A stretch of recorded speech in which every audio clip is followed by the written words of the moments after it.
Welcome back to another episode of Rock Boys Football. Wanted to hop on and give you guys some of my takeaways from that USC defensive performance against Colorado. Wanted to give like 24 hours, watch the film back again. I got my notes right here that I want to share with you guys. We're going to give a few big takeaways and then kind of evaluate all three levels of that USC defense.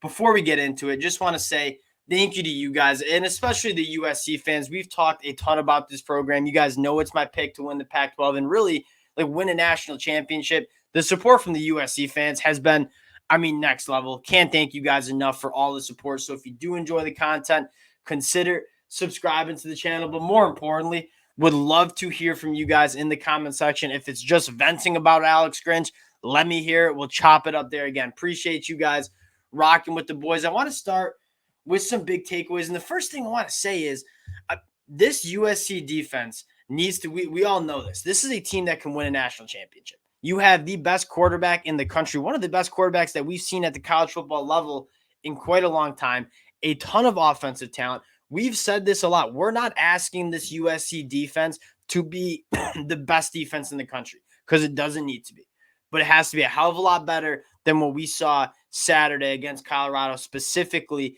in the second half. Now, starting with some of the big takeaways, I want to start with the pass rush lanes, and this falls like squarely on Alex Grinch and this defensive coaching staff. Guys like Dejon Benton played awesome. Bear Alexander, Jamil Muhammad, Solomon Byrd, Romello Height played really good. Individually, on that defensive line, they have a bunch of game wreckers. But when you're dealing with a quarterback like Shedeur Sanders, who is athletic enough to beat you with his legs, extend plays with his legs, you have to have really disciplined pass rush lanes and not let him get outside the pocket. USC, although they were winning a lot of their battles up front and creating havoc, was not disciplined there. And Shedeur Sanders was absolutely crushing them, not only scrambling, but just getting outside the pocket, giving his guys more time to get open and working the ball down the field. That is squarely in my mind, just you have to coach these guys up to do that because they're going to be trying to go after the quarterback. If they're not told to be disciplined with their pass rush lanes, Shedeur Sanders is going to beat them up a little bit. And you saw exactly that. The next thing I want to say, and then this is like a really obvious takeaway, you have to tackle better, especially in the second half. You watch that first half, Colorado wanted to get the ball out quick because they knew they couldn't block USC up front. And that's what they were doing. And what did USC do really well in that first half, really before that last drive of the first half? They came up and tackled extremely well and forced Colorado to methodically move the ball down the field, limited the explosive plays. And Colorado, struggled on offense for a majority of that first half. In the second half, the complete opposite. Could not tackle in space. We're giving up those chunk plays, and that is how Colorado got all that momentum on the offensive side of the ball. I know it's simple. I almost didn't want to include it, but you have to talk about it because you have to be able to tackle in space, and if you don't, that's how you give up the explosive plays. Forcing a team to go 12 plays, 80 yards, and score a touchdown, you can live with that. Because what happens during those 12 plays, you're going to get a sack. You're going to pick up a holding call. You're going to pick up an offensive pass interference call. We saw that.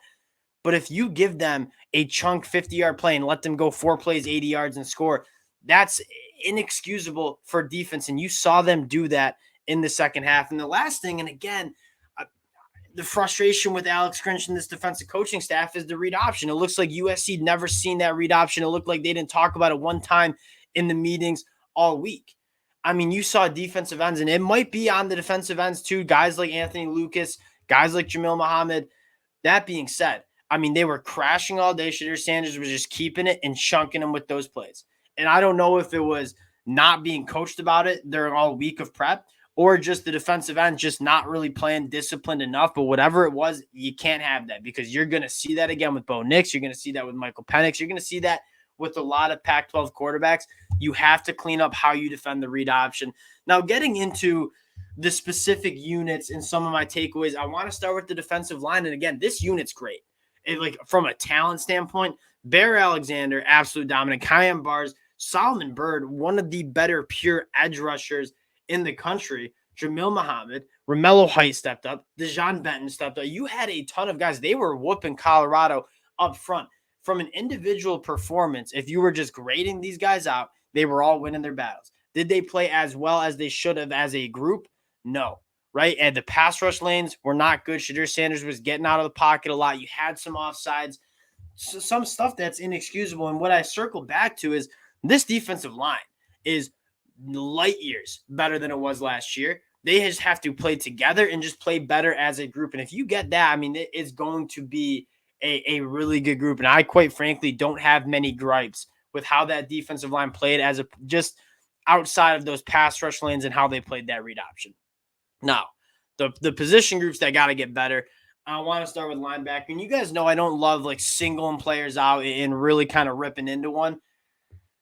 True freshman Tackett Curtis, a guy that we've talked about a lot in the offseason, a guy that we talked about a lot to start the year. You see physically he's ready, right? He's fast, explosive, mentally, like he's lost. I mean, consistently you're seeing other guys have to tell him where to line. His run fits are all over the place. I mean, he'll be in the complete wrong gap and give up a big play. You talk about not giving up big plays. If your linebackers are filling holes, the wrong holes and bad with their run fits, that's how you rip off those runs. I mean, Colorado was able to run the ball for almost 200 yards.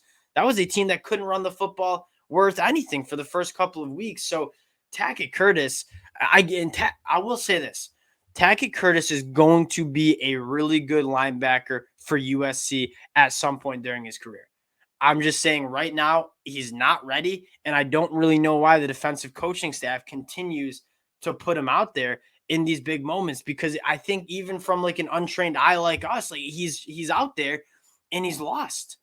And so I'm excited for Tackett Curtis. I think he's going to be awesome for USC, but right now he's not ready. Mason Cobb, kind of the field general. I don't think he had a phenomenal game, but he's in my opinion here, and I would love to hear what you guys. I would love to hear your guys' opinions on this linebacker, because there are. I mean, I got a lot of names down that I want to talk about.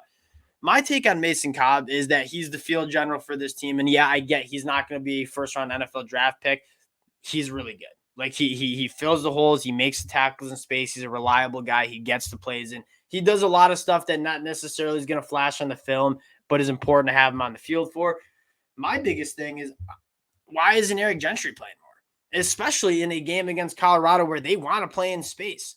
You have a guy with the wingspan he does. They're trying to work the middle of the field, and he's clogging up those passing lanes with how long his arms are, with how good he is going sideline to sideline.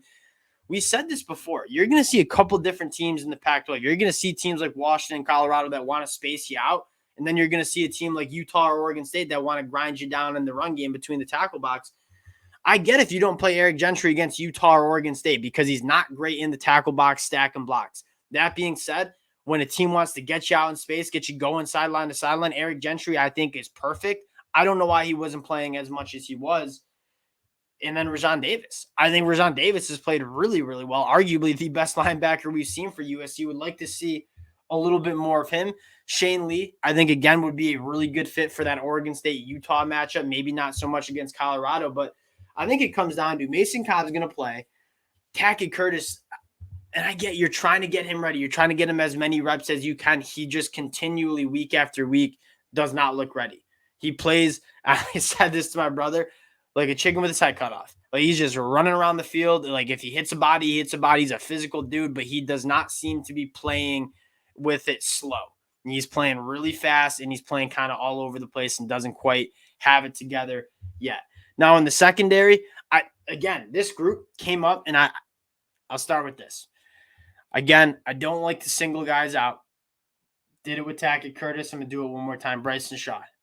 Bryson Shaw either needs to take massive steps in the right direction or not play, because you saw Colorado, and I know there's other Pac-12 teams watching the film going to attack. When he was in a zone, they were attacking that zone. When he was on man, they were attacking wherever he was covered.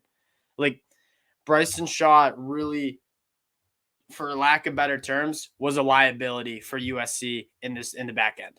And when you have a guy like that, like teams are going to attack you, and you look at other teams across the Pac-12 who are really good, who have really good wide receivers. In Washington, they got 3 NFL wide receivers. I mean, they're going to be guys that, hey, if we can get Roma Duzne on Bryson Shaw in the slot, we're going to attack that every time. Again, Bryson Shaw gets better or just doesn't play. Second, the tackling in the secondary was really good in the first half. You saw guys, Kalen Bullock, Damani J, they came up and made plays in the first half. In the second half, They came up, they missed tackles, and that's how Colorado was getting the chunk plays. When you look at that side, you have to be able to tackle better than USC. Now, I want to kind of end it there. Those are my kind of evaluations on the 3 units that we saw, some of the big takeaways. But I want to say this. The lack of talent and depth, that excuse that we used for Alex Grinch all offseason, that's no longer an excuse. You tell when you watch this game, this defense is talented. It's got to get coached better. It's got to get operated better. And if you are in the boat of fire Alex Grinch like right now on Monday morning, quite frankly, would not really argue with you that. I don't know the practicality of firing your defensive coordinator when you're undefeated, a national championship contending team. I don't know if that makes a ton of sense, but something needs to change with this USC defense and how it's being operated, because the talent and the depth, that's all there. This group is talented. It just needs to get coached better.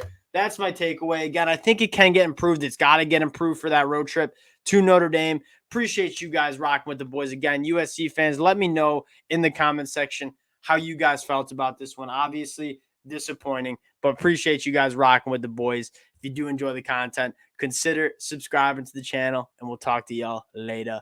Peace.